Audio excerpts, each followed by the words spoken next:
Olá pessoal, tudo bem com vocês? Eu sou Marcão, eu sou professor de História e nesse vídeo aqui a gente vai falar um pouco sobre um dos grandes impérios que existiram na Antiguidade. Quero lembrar vocês que aqui no canal a gente vai começar a fazer uma série de vídeos sobre impérios dos tempos antigos, ou impérios da Antiguidade. A gente vai falar sobre o Império Romano, sobre o Império Macedônico e sobre vários e diversos impérios que existiram. Mas nesse vídeo aqui a gente vai iniciar falando sobre o Império da Macedônia. Não é nossa pretensão aqui, não é nosso objetivo fazer um estudo longo, demorado e muito detalhado sobre os macedônicos. Tem outros vídeos aqui no YouTube sobre isso, tem outras fontes onde vocês podem consultar. O nosso objetivo aqui nesse vídeo é oferecer um vídeo que não fique tão longo e que de certa forma sintetize, traga um resumo com os principais acontecimentos, com as principais marcas desse império, os principais pontos que, ao meu ver, no meu ponto de vista, seriam importantes para que vocês compreendam e carreguem isso para a vida de vocês, para os seus estudos e etc. Então, sem demora, o que a gente pode falar aqui logo de início sobre a Macedônia? A gente pode dizer, pessoal, que a Macedônia era um povo que se localizava ali ao norte da Grécia e que, apesar de que, de certa forma, muitas vezes ser confundido com os gregos, os macedônicos não eram gregos. Tanto que os gregos tinham um certo preconceito para com os macedônicos. Os gregos achavam que os macedônicos eram bárbaros, eram semi-bárbaros. Colocando em uma linguagem mais simples, os gregos acreditavam e tratavam os macedônicos como pessoas de segunda importância, como alguém que não era tão inteligente, de uma cultura, de uma sabedoria, de uma civilização tão elevada. Então, aqui nesses vídeos sobre história, uma das coisas que a gente pode perceber é que os gregos tinham uma autoavaliação pessoal muito elevada. Se a gente for dizer numa linguagem simples hoje em dia, a gente pode dizer que os gregos antigos se achavam a última Coca-Cola do deserto. Eles se sentiam como um povo de uma cultura elevada, muito melhor do que os demais e etc. E aí eles usavam essa própria visão para olhar para os macedônicos, que eram seus vizinhos ali ao norte, como um povo de segunda classe, não tão elevado, não tão sábio, não tão dedicado ao conhecimento e outras coisas. Eles achavam que os macedônicos não eram tão evoluídos. E de que os macedônicos viviam? Eles eram agricultores, praticavam de certa forma ali a pecuária, às vezes praticando o comércio também, mas a principal atividade ali era a agricultura. E assim eles permaneceram por muito tempo. Até que em 359 a.C., quero lembrar vocês que nesse calendário gregoriano que a gente usa, os anos a gente coloca como é um calendário cristão, muito influenciado pela religião, né? Inclusive o próprio nome do calendário, o calendário gregoriano, foi um papa chamado Gregório que mandou elaborar esse calendário, etc., que é o que a gente usa até hoje. Coloca o nascimento de Cristo como o ano zero. Então os anos depois de Cristo vão crescendo, 1, 2, 3, 4, 5, 2, até chegar em 2021, que é o ano que a gente está. E antes de Cristo a gente considera que os anos vêm diminuindo. Então quando eu digo 359, o Filipe II se tornou rei da Macedônia, vocês vão perceber ao longo desse vídeo que eu vou falando alguns anos, baixando de 359, porque para se aproximar do nascimento de Jesus, ou seja, se tornando mais próximos esses anos da gente do que o ano de 359. Então, o calendário depois de Cristo, os anos vão crescendo, antes de Cristo os anos era diminuindo, né? Vai ao contrário. Então, os macedônicos viviam ali da mesma forma, como sempre viveram, até que em 359 o Filipe II se torna rei da Macedônia e o Filipe já era mais ambicioso. Lembrando que os macedônicos tinham sempre essa escolha. Eles poderiam ficar no seu território como sempre ficaram, levando o seu estilo de vida, praticando a agricultura, ou eles podiam almejar sonhos maiores, voos maiores. Eles podiam tentar conquistar outros povos. eles podiam ambicionar ali, conquistar mais riquezas, conquistar escravos e etc. E o Filipe, ele faz várias mudanças no exército, ele coloca o exército da Macedônia para começar a usar a falange, que, para explicar para vocês aqui, seria você pegar os soldados e organizar eles em vários blocos, em várias colunas de soldados, com mais ou menos 200 a 300 soldados, e colocava esses soldados para lutar junto. Dava, na hora da batalha, uma vantagem. O Filipe II também coloca os falangeiros, que eram os soldados das falanges, para usarem uma lança muito longa, com cerca ali de 4 metros. Isso dava uma vantagem, porque antes do teu inimigo chegar em você com a espada, você já espetava ele com a lança. Então ele faz algumas dessas mudanças no exército e ele parte para conquistar alguns povos. Quais povos o Filipe II parte para conquistar? As cidades gregas. Né? Então perceba que não era, vamos dizer assim, a Macedônia não era um povo vassalo que fazia parte da Grécia. Eles viviam próximo à Grécia, eles adquiriram um pouco da cultura grega, mas assim como as cidades gregas brigavam entre si, a Macedônia, ali com o Filipe II, parte para a guerra para cima das cidades gregas e começa a conquistar várias cidades gregas. E as cidades gregas, uma a uma, vão sendo derrotadas e etc. Por que os gregos foram derrotados pelos macedônicos? Devem ter várias explicações. Na minha visão, a melhor explicação é a falta de unidade política dos gregos. Os gregos sempre ficaram naquele negócio de essa é a minha cidade, esse é o meu país. Então, cada cidade grega tinha seu próprio rei, seu próprio exército, suas próprias leis, sua própria religião. Uma era independente da outra. Tanto que várias vezes uma cidade grega entrava em guerra contra outra cidade grega. Por exemplo, a guerra do Peloponeso, Atenas entrou em guerra contra Esparta. Duas das maiores cidades gregas e mais poderosas guerrearam entre si e Esparta venceu. Então, quando os macedônicos vieram, eles foram derrotando uma a uma as cidades gregas, até chegar ao ponto que houve uma reunião na cidade de Corinto, que era uma dessas cidades gregas, onde o Filipe II foi declarado rei de todos os gregos e etc. Só quem ficou ali mais ou menos de fora foi a cidade de Esparta. Os espartanos eram, vamos dizer assim, respeitados pela sua valentia e de certa forma eles acabaram ficando em parte de fora do jugo e da cobertura do reinado ali do Império Macedônico que estava se formando sob o governo do Filipe II. Até que, conquistada a Grécia, ou seja, ajeitada a sua própria casa, né? Se você quer sair do seu território para ir para uma guerra fora, você tem que primeiro organizar a sua casa, tem que primeiro organizar o seu terreiro, como a gente diz aqui no Nordeste, e aí você parte para mexer com outras coisas, em outros territórios.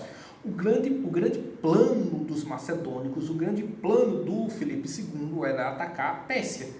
Né? E aí, em Corinto, o Filipe II foi declarado o comandante das tropas gregas, dos exércitos gregos contra a Pérsia. Só que, misteriosamente, o Filipe II é assassinado por um guarda-costas.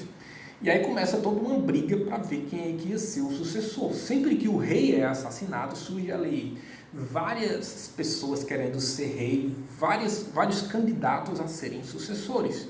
O candidato legítimo era o seu filho, chamado Alexandre. E esse Alexandre foi um rapaz ali que acabou ficando para a história pelas coisas que ele viria a fazer no futuro. O Alexandre, desde pequeno, ele já teve uma boa educação. Para vocês terem uma ideia, o Alexandre estudou com Aristóteles, o grande filósofo grego Aristóteles deu aula durante 3 anos ali aproximadamente ao Alexandre. E aí o Alexandre parte para resolver logo esse primeiro problema, que são os candidatos, os inimigos dele na sucessão. Tinha muita gente dizendo, eu vou ser rei. O que é que o Alexandre faz? Como é que ele resolve isso? Ele manda matar todo mundo e se torna o rei sozinho. Pronto, já resolveu o primeiro problema.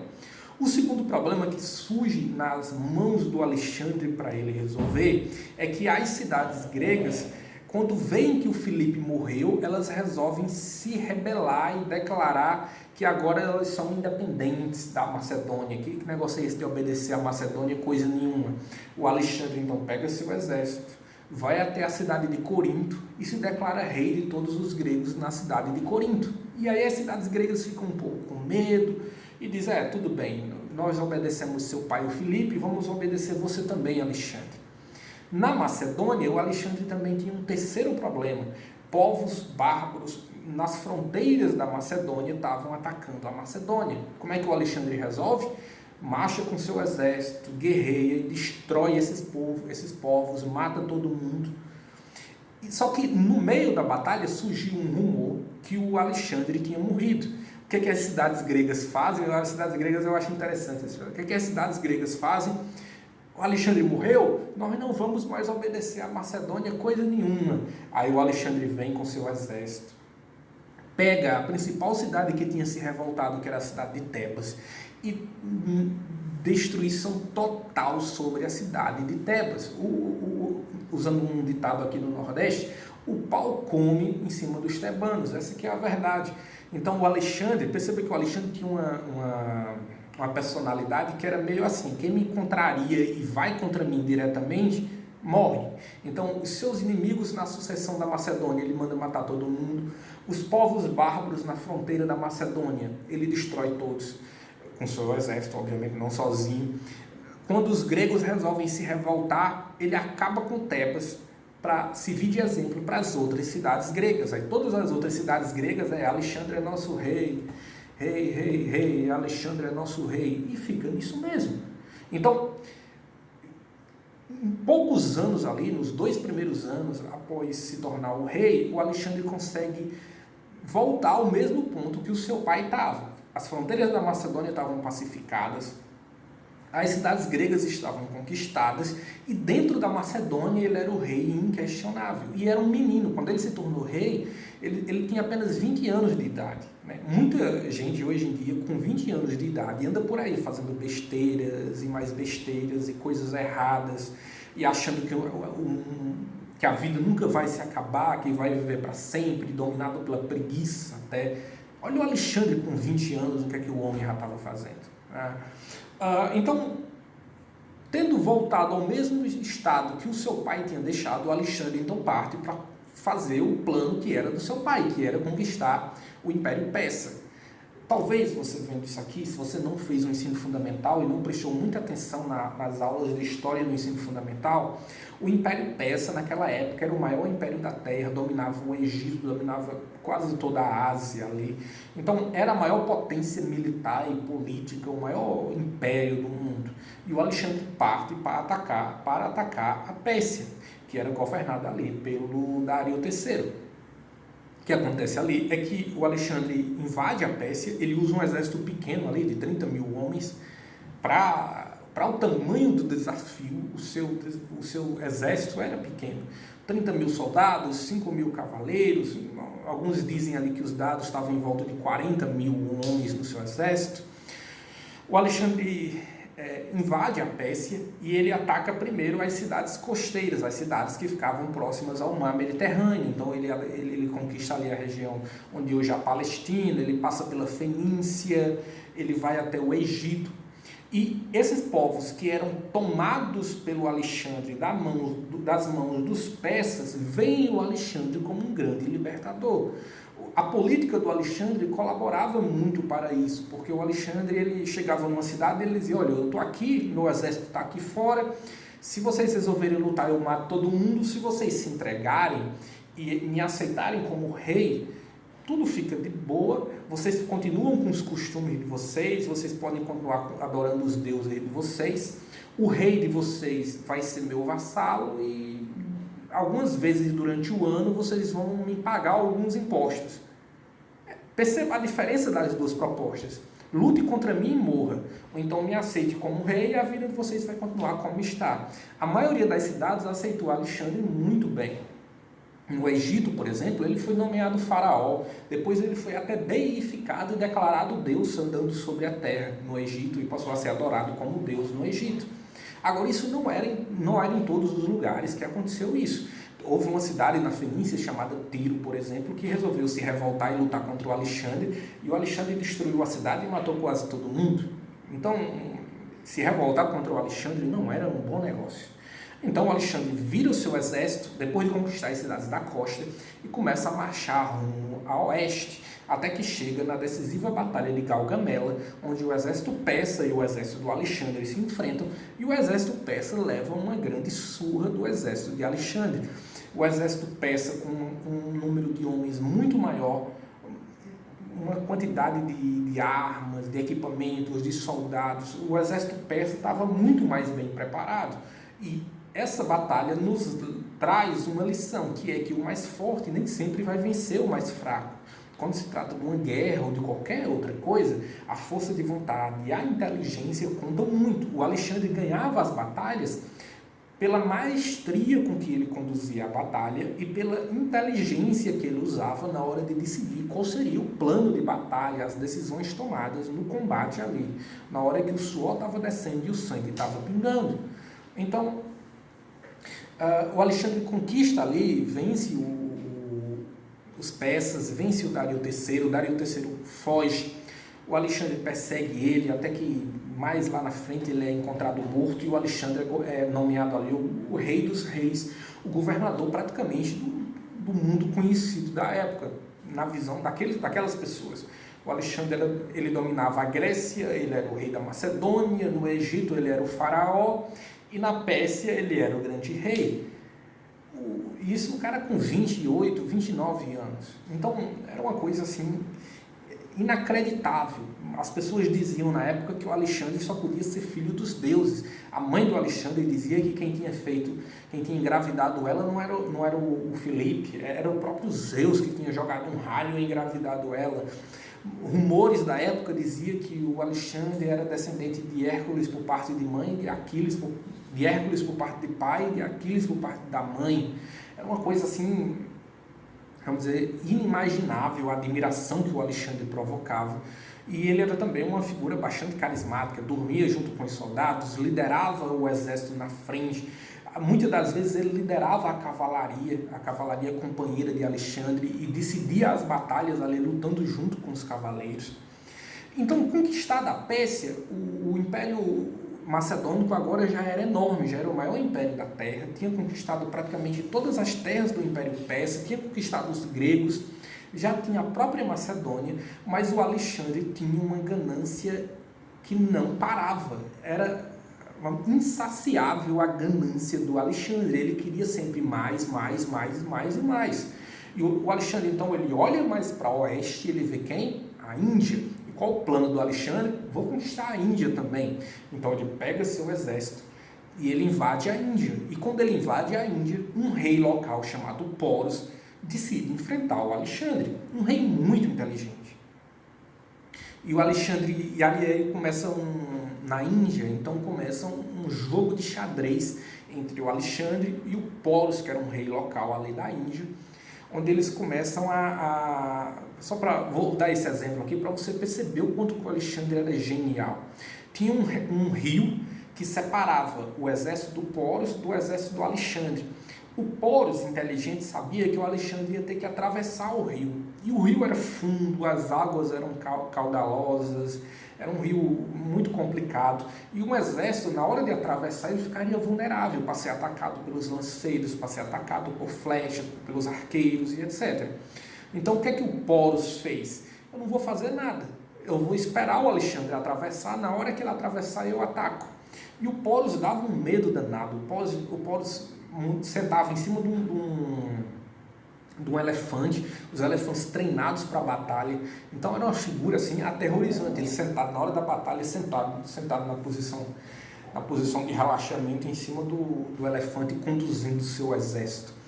Olha a genialidade do Alexandre. O Alexandre, então, à noite, ele pegava uma parte do seu exército e movia rio acima. Aí o Porus pegava o seu exército e ia, vendo se o Alexandre atravessava ou não. Aí ele andava quilômetros acima e descia. Aí no outro dia ele fazia a mesma coisa. No outro dia a mesma coisa. O que é que o Alexandre estava fazendo? Ele estava movendo suas forças para ver o que é que o Porus fazia. Quando ele percebeu que o que ele fazia, o Porus espelhava, e toda noite ele ia e voltava, ele não atravessava, ele condicionou a cabeça de Porus a pensar o seguinte: na próxima vez que Alexandre for, eu não vou atrás, porque vai ser perda de tempo. Se eu for, vai ser uma grande perda de tempo. Ele nunca atravessa, eu vou ficar no meu canto.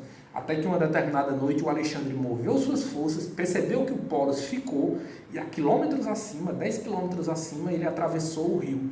Desceu e enfrentou o Poros e o Poros foi, lutou muito bem, só que o Alexandre tinha deixado uma retaguarda e atravessou o rio lá embaixo também e cercou as tropas do Poros, venceu, se tornou governante ali de uma parte da Índia. E o Alexandre queria ir mais além ainda, queria conquistar toda a Índia, queria ir mais longe. Aí o seu exército resolveu pôr um ponto final nisso. Eu quero que vocês pensem na figura dos soldados. Os soldados estavam há 8 anos seguidos, sem parar, com guerras, guerras, guerras e guerras. Com Alexandre o negócio não parava. Mas esses soldados, eu quero que vocês pensem, você passar 8 anos sem ver sua esposa, quem tinha filho pequeno, o filho já estava grande e você não tinha visto o filho crescer. Então os soldados, não é que eles se rebelaram contra Alexandre, mas eles resolveram dizer, basta, a gente quer voltar para casa, a gente quer ter nossas famílias de volta.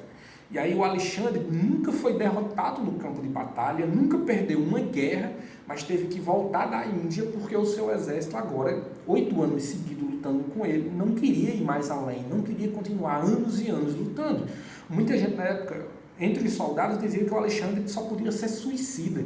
Como é que o cara não para? Ele acaba de conquistar um império, o Império Persa, ele parte para conquistar a Índia. E ele não ia parar nunca. Então o Alexandre volta, e em 323 ele acaba morrendo de características não muito bem explicadas, porque o Alexandre adoece, é um mal-estar intestinal ali no estômago dele, ele passa 2 semanas passando muito mal nessas 2 semanas, ele perde a capacidade de falar, e a causa exata da morte não tem. Muita gente acredita que o Alexandre pode ser que ele tenha sido envenenado. É complicado porque não tinham venenos naquela época para matar lentamente. Geralmente os venenos da época matavam rapidamente. E ali foi uma coisa muito lenta. Mas foi estranho a morte do Alexandre. Como ele não podia falar, ele não pôde dizer quem seria o sucessor dele. E aí quando ele morreu, os seus generais ficaram governando em seu lugar, enquanto um filho dele crescia. O Alexandre tinha um irmão que foi nomeado imperador, mas não podia governar porque tinha problemas psicológicos, problemas mentais. Ele realmente tinha problemas mentais. E os generais começaram a dividir o império entre eles, enquanto esse irmão de Alexandre governava só figurativamente. Só que uma das 3 mulheres do Alexandre estava grávida. E aí ela deu à luz a um bebê, a um rapaz. Esse rapaz, que era filho de Alexandre, foi nomeado imperador, mas como era criança, ainda andava chorando e mamando, não podia ser imperador, foi nomeado uma regência, os generais governariam até esse filho do Alexandre crescer. A cobiça e a ganância dos generais fez eles começarem a brigar entre si, depois eles mandaram matar o irmão e o filho de Alexandre e governar, para eles próprios ficarem governando para sempre, mas eles acabaram destruindo esse império que o Alexandre formou ali em cerca de 10 anos. Ele fez um ribuliço na face da terra. Os seus generais jogaram tudo isso no mato, vamos dizer assim, jogaram fora tudo isso, quando eles começaram a brigar entre si, a começar com as picuinhas, com as coisinhas entre si, e depois todos esses territórios de todos esses generais acabou sendo conquistados pelo Império Romano, que é um outro império que a gente vai estudar em um outro vídeo. Espero ter contribuído, espero que o que a gente explicou aqui nesse vídeo possa acrescentar alguma coisa ao seu conhecimento, possa ser útil. Um grande abraço a todos.